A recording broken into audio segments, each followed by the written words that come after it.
Corner contra o Uruguai no último instante da luta. Terminou o tempo pelo meu Omega e vai agora um corner contra o Uruguai. Há descontos ainda. Cobrou friaça. Cabeceou Jair. Marcou o juiz, entretanto, o final da peleja. Terminou o jogo com a vitória do Uruguai. Uruguai, os campeões mundiais de futebol de 1950, reconquistando o título que haviam obtido em 1930 e perdido depois para a Itália. Desolação natural da torcida aqui no estádio do Maracanã. Porque na realidade foi uma peleja brilhantemente disputada e onde a seleção brasileira em nenhum momento correspondeu à expectativa dos aficionados. Oi, amigos! Que coisa triste! Você acabou de escutar a transmissão da final da Copa do Mundo de 1950 que aconteceu no Brasil. O Brasil tinha construído o maior estádio do mundo. Diz a lenda que foram mais de 200 mil pessoas que viram o Maracanaço. O que é isso? A derrota do Brasil para o Uruguai. Gente, estamos começando uma nova era aqui, a era do populismo no Brasil. Primeiro episódio, o governo Dutra.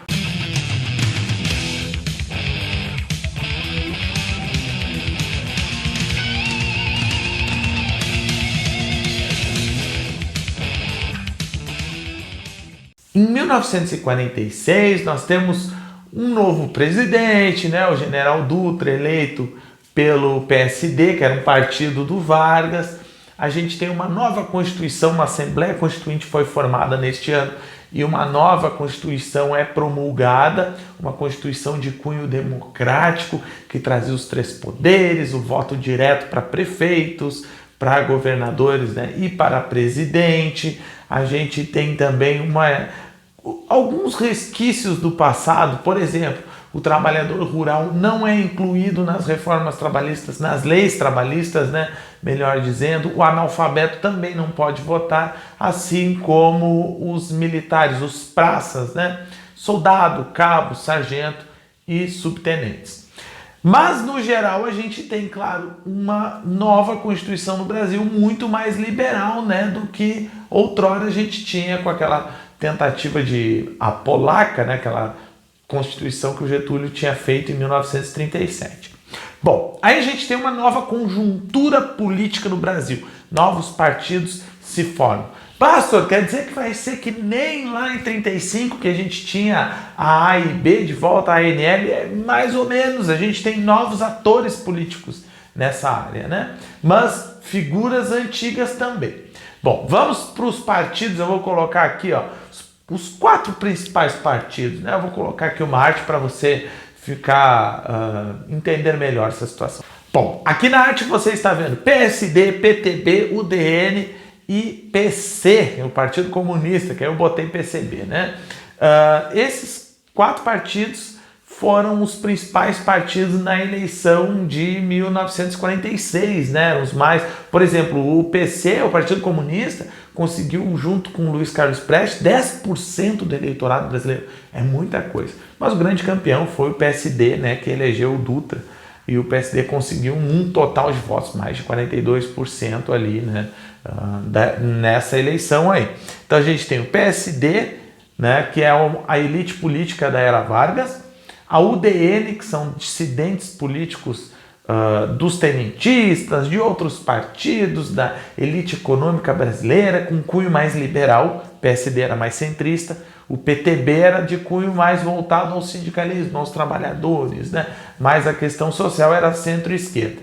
Na esquerda nós temos o PCB. Não há um partido extremado na direita, tá? Neste período aí, a UDN era a que mais chegava, né, a ser uma direita consolidada no Brasil. Então nós temos direita e esquerda. Direita com a UDN, esquerda com o PCB e o PTB, né, meio assim centro-esquerda, e o PSD centrão mesmo, né? Então essa é a conjuntura aí. Eu deixei uma arte para vocês lerem, identificarem ali melhor os partidos nessa época. Bom, o Dutra é eleito e ele tem um plano de governo inicial que é muito associado a atrair investimentos do exterior para o Brasil. Então ele abre o capital brasileiro, ele abre né, o Brasil para importações, porque com isso ele quer trazer a indústria de fora para dentro. Nós vamos lembrar que em 1946 o Brasil é uma das 8 maiores nações do mundo.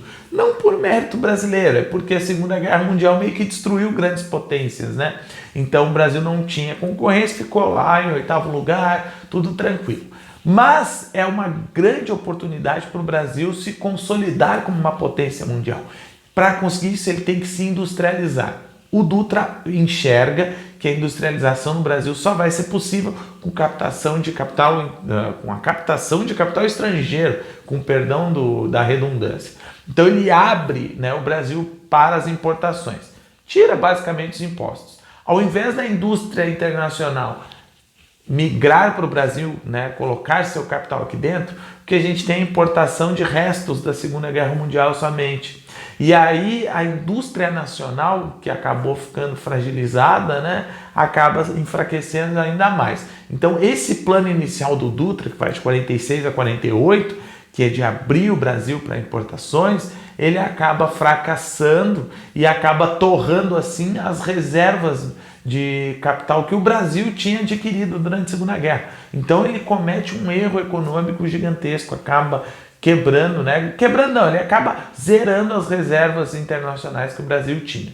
Aí ele cria um plano SALT ainda, desesperado em 48, que era para favorecer, né, a saúde, a sigla, saúde, alimentação, transportes e energia, né? É um plano de desenvolvimento que ele começa a promover no Brasil. Para isso ele tranca as importações em alguns setores e ele permite apenas a entrada de produtos industrializados, por exemplo, de grandes setores, né? Como grandes máquinas industriais, como petróleo, né?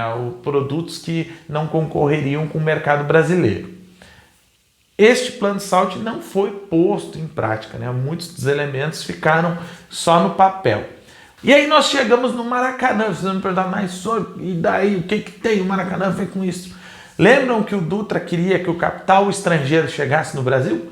Pois é, nada mais legal do que fazer o maior estádio do mundo e sediar a primeira Copa do Mundo pós-Segunda Guerra, né? Então o Dutra atrai os olhares do mundo para o Brasil com a Copa de 1950. Era esta a ideia. Realmente a Copa se torna um sucesso de público, né?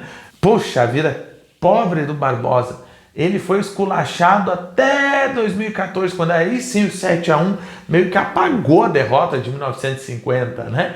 Mas o Barbosa, que foi o goleiro que tomou o gol ali na final, ele foi colocar, um baita goleiro na época, né? E colocaram uma baita culpa no cara também, ferraram com a vida do Barbosa.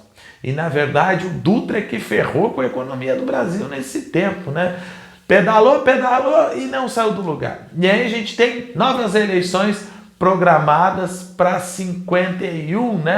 Na verdade, as eleições de 1950. Bom, então a gente tem novas eleições, né? Em 1950, o Vargas decide se candidatar. Ele é um senador nada participativo, nem quis assinar a Constituição de 46, né? Não votou, não fez nada, só ganhou os honorários como senador.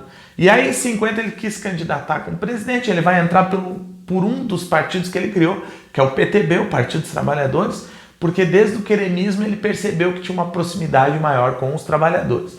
Ele vai fazer, para conseguir, né, entrar no governo, ele vai fazer alianças com diversos outros partidos menores, né, como o PPS e o próprio PSD, né, ele vai conseguir fazer algumas alianças regionais para conseguir se eleger, né, como presidente do Brasil. Pela primeira vez ele vai governar sendo eleito, porque ele ganha do candidato do PSD, né, o Cristiano. Ele vai ganhar também da UDN, que era a maior força opositora que tinha, né, na época,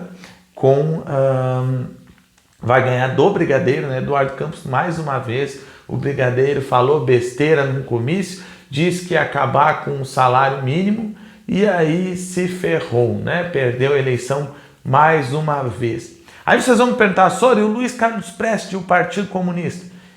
O Dutra deu um jeito de acabar com o Partido Comunista do Brasil, mais uma vez em 1947, porque o seu Luiz Carlos Prestes, numa entrevista, foi infeliz e disse que se a União Soviética entrasse em guerra com o Brasil, né, ele apoiaria os soviéticos. Então essa fala dele abriu pretexto para o Dutra fechar, né, de uma vez por todas o Partido Comunista no Brasil, lembrando que durante o governo Dutra a gente tem um aliancismo, né, uma aliança muito grande, uma proximidade muito grande com o governo, né, do Truman, tá? Com o governo dos Estados Unidos. Por quê? Porque nós estamos vivendo num contexto de Guerra Fria. Depois da Segunda Guerra Mundial, sobraram duas potências, os Estados Unidos capitalista de um lado e a União Soviética socialista do outro, tá bom? Então, gente, muito obrigado, espero que vocês tenham entendido e até a próxima aula, né? Tchau, tchau!